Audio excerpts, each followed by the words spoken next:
With threats to our nation waiting around every corner, adaptability is more important than ever. When conditions change without notice, quick strategic thinking is crucial. And with obstacles consistently impending, determination is essential in overcoming them. It's this willingness, decisiveness, and resilience that sets Marines apart. With our fighting spirit, we don't just fight battles, we win them. Marines are the constant our nation counts on to fight the unknown. And through adaptable problem solving, we do just that.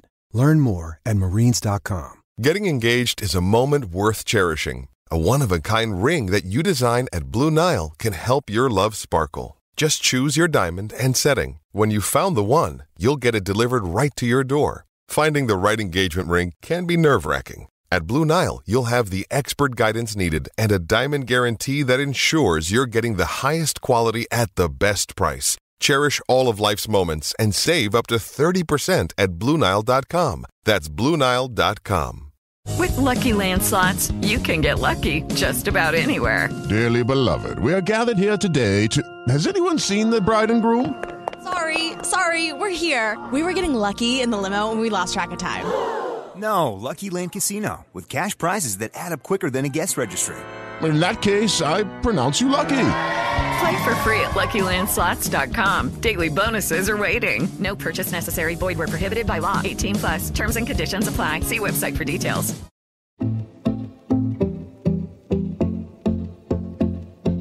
Since lockdown started last year, more adults in the UK are sitting down and sitting down longer, at least 14 hours longer per week. That's 2 hours extra every day, and that's according to industry body UK Active. Now, as leisure centres and gyms in England get set to reopen following the latest enforced closure, there needs to be a real focus on helping them help us and our physical and mental well-being. I'm Michael. And I'm John, and this is Great British Bosses from Anything But Footy, the podcast speaking to the men and women behind British sport. In this episode, we hear from a leading sports scientist turned gym co-owner, not only about how tough the past year has been, but what the future holds. Hi, my name's Dr. Neil Fell. I'm the co-founder and performance manager for OnePT, which is a hybrid personal training and gym facility over here in Rochdale. How much are you looking forward to getting back to work and seeing your customers again, Neil? Oh, can't describe it really. It's just so many deep-rooted emotions. It's been a really challenging year, the last 12 months, keeping the business afloat. But I think we've been very, very lucky that we've got some fantastic members that have engaged with us over the last 12 months on the online, by the latest trend and craze of Zoom, with our classes, doing online coaching as well, one-to-one, and also when we can, or when we could, doing outdoor personal training. A little bit chilly at times, but for a lad who grew up in South Lakeland on a dairy and sheep farm, then weather shouldn't be too much trouble for somebody like myself. And if I grumbled about it, I don't think my dad would be too happy. So give us the sell about OnePT. What is it that you do? Who are your customers? We believe we're unique in that you can have a little personal training studio, which can be fantastic for some people, where you go and see your coach once or twice a week, perhaps a little bit more. But if you want to go and train on your own, those facilities don't often cater for that. You can only go and have your personal training. Or you can go to a bigger gym, your mass, several thousand member facilities, perhaps more of your budget type offerings, which do provide a fantastic offering for people, but value money for money, you could say. But often because they are so busy, and if you want to see a personal trainer, it's not always that possible because the kit's always been used. So our concept was to have a limited membership, around 250 to 300 people, where you can come and it's a dedicated personal training facility, but you can also use it unlimited as a gym. So with our tech access, a wristband, RFID wristband access, you can come in, scan in, you can use our membership system to check how busy the gym is, especially during the COVID, when we were allowed to open during in between lockdown periods. There was often limits on facilities of how many people you could have training because of ventilation. So our members could check through their membership app, how busy the club is, come down and use the facility. Do you think that the gym industry has been unfairly treated in the past year, Neil? I think it's had some real challenges. Personally, because of the size of our business, we've received a number of grants that has definitely helped. But I think perhaps for some of the larger gyms and chains where they've not been given those types of grants or financial support, it has been really difficult. I think not just the leisure industry, fitness industry, hospitality as a whole, I think are some of those industries that have gone above and beyond to put measures in place such as extra sanitising stations, disinfectant, one-way systems, social distancing, but have been the first to shut and the last to open. And I think if there had been science and evidence there to say that the risk of transmission within gyms and hospitality meant that they should be shutting, you'd have to say, as a scientist, primarily, I'd agree with you. But the data that showed that the number of cases per 100,000 as collected by our industry bodies, it was minimal. That gyms were a safe place for people to go and train, because as I said, not just facilities like ourselves, but every gym in the country you could see wanted to do everything that they could to keep their facilities open. Because I think primarily, a lot of people within health and fitness are not always necessarily doing it for the money. They do it because of the love of the industry. And I wouldn't, and I'm sure every other gym operator and owner in the country would not want to put their members or their staff at risk of contracting, which can be a very terrible and a fatal disease. It's interesting that you mentioned hospitality, because you kind of think, oh, well, there's people grouped together in a pub, sitting around talking to each other. You might be sitting next to each other at the cinemas or whatever. But at the gym, invariably, you're there on your own training. You look at facilities, so there's the different types of facilities. As I said, there's that personal training environment where it's one-on-one. And you look at how, and as we have done, it wasn't compulsory, but we asked all our staff to wear a face covering, even though that you would be 2 meters away. And that has massive operational connotations for if somebody was to test positive, because you've worn a face covering, you've retained that 2 meter distance. So it helps protect the staff in that sense. Everyone who would come into our facility would be washing their hands, disinfecting, cleaning their equipment quite religiously. I think the biggest bugbear for me within the fitness industry is not allowing group exercise classes, even if it's smaller numbers, because we operate just 6 to 12 people in a class. And I think they seem to have this idea that they pose a higher risk, even though that people would be 2 or 3 meters apart, wouldn't be sharing equipment. I think that's been the biggest bugbear for me, to be honest. And I think, because I speak quite closely with our industry bodies, never really got a definitive answer why you wouldn't be allowed to have group exercise. And Neil, if the mantra of the last 12 months has been protect our NHS, and that is a message that we've all worked hard for and we all agree with, but if we want to protect our NHS moving forward, we know being fit and healthy in body and mind is one of the ways to do that, isn't it? It is, Michael. And I think one of the things that I've been in this industry within sport and health and well-being and fitness for 25 years, my mantra has always been to improve your health, that you've only got one body as such, and so look after it the best you can. And prevention is better than cure. And we know that exercise, physical activity is one of the major factors in reducing the risk of a whole number of life-threatening diseases, whether it's cardiovascular disease, the risk of certain cancers, preventing obesity and becoming overweight. And as you say, this year, very much in terms of helping in the recovery from those who've been very unfortunate to contract COVID. But also, we know that there's a lot of good evidence now to say that it will reduce the severe symptoms of COVID. But as you said, a whole believer that prevention is better than cure. And I think data has been published that the impact and the role that the physical activity sector has to play in reducing the burden on the NHS and the actual sort of the economical impact on the NHS in terms of the billions of pounds that could be saved by improving the health of this nation. And mental well-being, obviously, has been a key topic, a key theme this year. And people going to the gym, going to their class, whether that's once a week, every morning, whatever, it's part of their routine, it's part of their lifestyle. And when that's removed, the effects are obvious. I think it's huge. I think everyone can go out for a walk. And last year, myself and my family, we'd go out on bike rides. But as you say, it's that social interaction of actually going to the gym, getting just the physical routine of getting your bag ready, getting your drinks bottle ready, or packing it all together, getting your towel, and thinking that's part of your daily routine.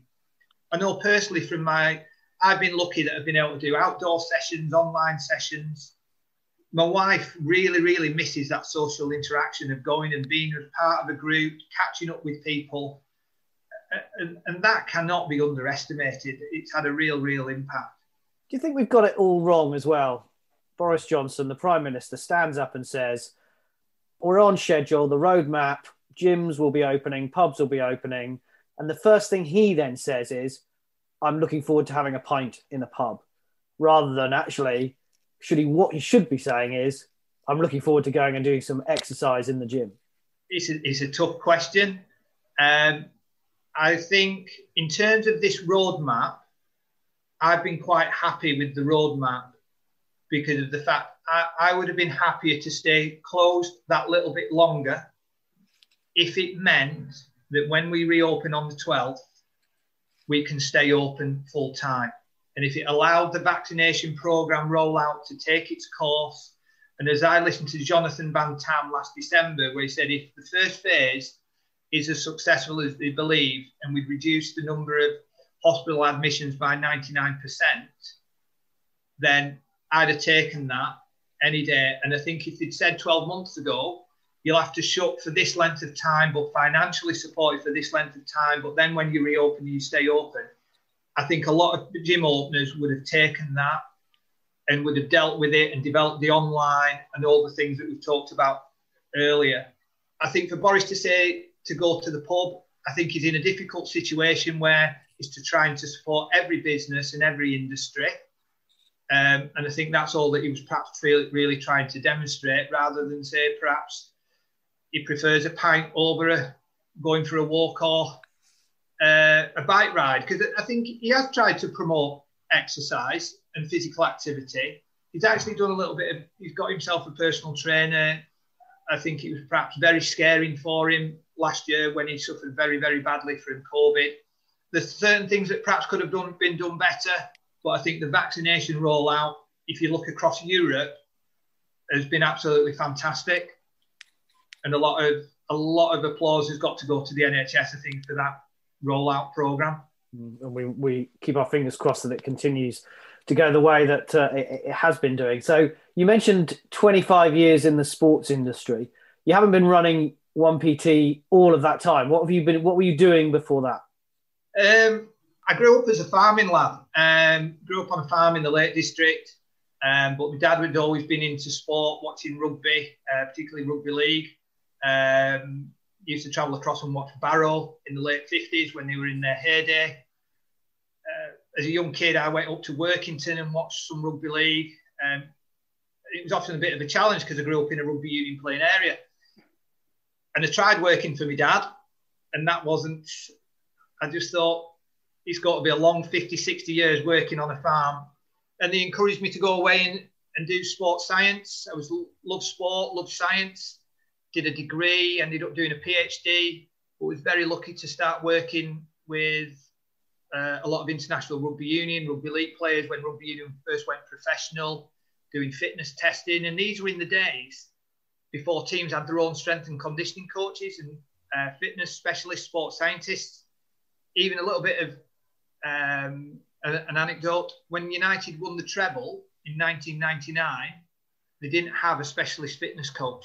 So if you think of the era of Keane, Beckham and all those guys that were coming through and winning that treble, the physio, Dave Fever, was basically their fitness coach and did everything.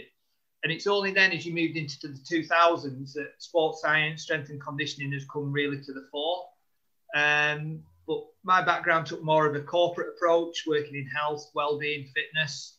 And then in the early 2012 to 2016, I was lucky enough to set up and manage the sports medicine facility at St George's Park, the National Football Centre. And then it was after that, I've sort of taken all that breadth of knowledge and experience into devising OnePT. This is anything but footy. And I worked at Leeds United for 13 seasons. But on this occasion, Dr. Neil, I will forgive a mention of Manchester United. Some of the work you were doing, though, with elite athletes, certainly in rugby union, as you say, in the early days, and then St George's Park, it was pretty pioneering work, though. Things that we perhaps now just think of as the norm and take for granted. I think very much so, that the introduction of weight training programs, and everyone, a lot of it was just done anecdotally, and a lot of the players, I was fortunate enough that when Andy Farrell was sort of making his debuts into the Wigan first team, there was Dennis Betts, and these lads had started weight training programs, and you looked at their physique and they were really at sort of getting sort of to the pinnacle of their fitness and strength. But then because rugby union had just become professional, you'd go to the likes of Sale Sharks and Ireland Rugby Union, and not many of those players had ever really done weights before or any real form. You were still back in the day of training Tuesday, Thursday nights, playing on a Saturday.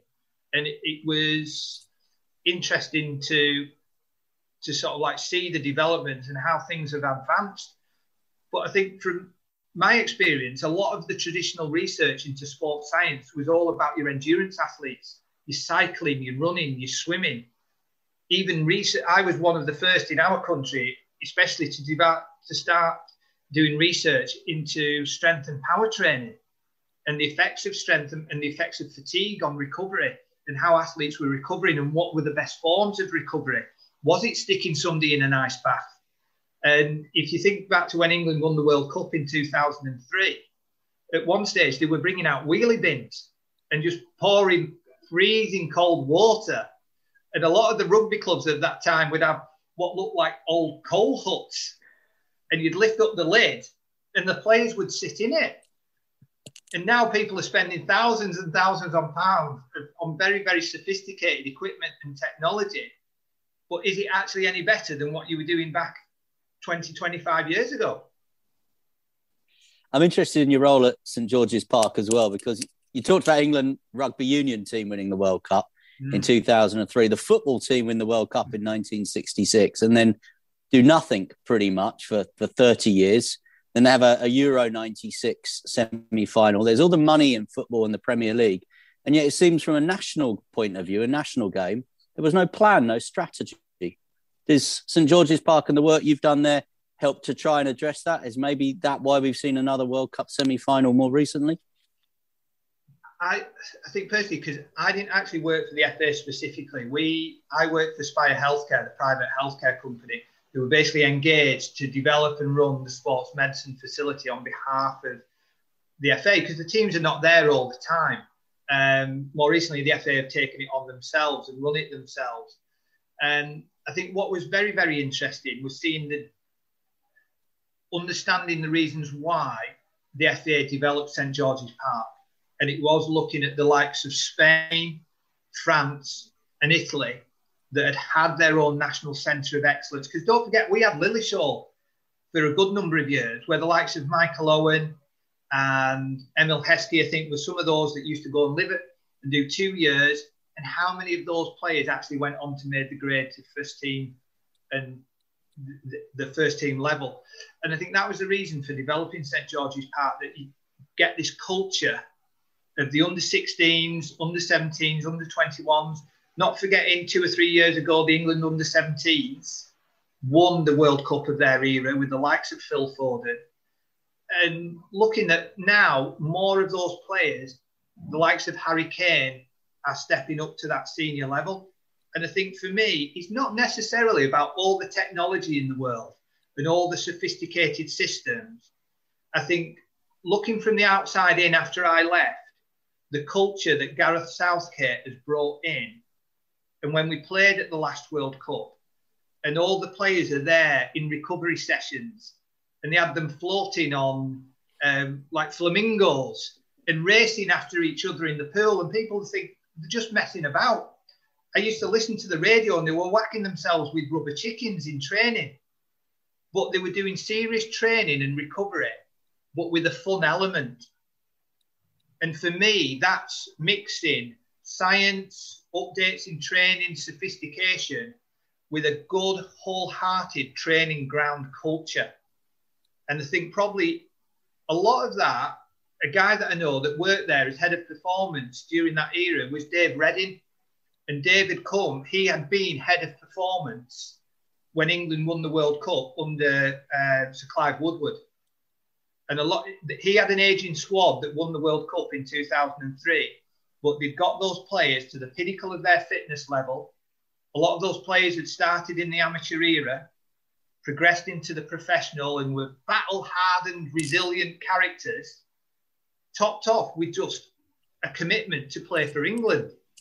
And I think over the 4 to 5 years that I was there at St George's Park, you saw that transition, the culture, the environment, and just watching the players in that last World Cup, and where that togetherness seems to come through really under Gareth Southgate's tutelage. And I think that's where we'll develop those strong bonds, that commitment for wanting to play for your shirt. 2 more questions for me, very quickly. Eddie Jones, current England Rugby Union boss. What are your views? I think they seem to have struggled. And I think the way I look at elite sport, whether it's the head of fitness or a coach or a manager, they probably have a 3 or 4 year cycle where they perform and you improve and you get those systems in place. And then the players adapt to those systems and perform. But then everyone these days, because of video technology, analysis, you've got statisticians, you've got video analysis guys all working out how you play. Other teams probably know then how you got to play and perform and can match that. So is it then not best to have a 3 or 4 year cycle? And then perhaps Eddie Jones moves into a more directorial role and you bring in a fresh coach.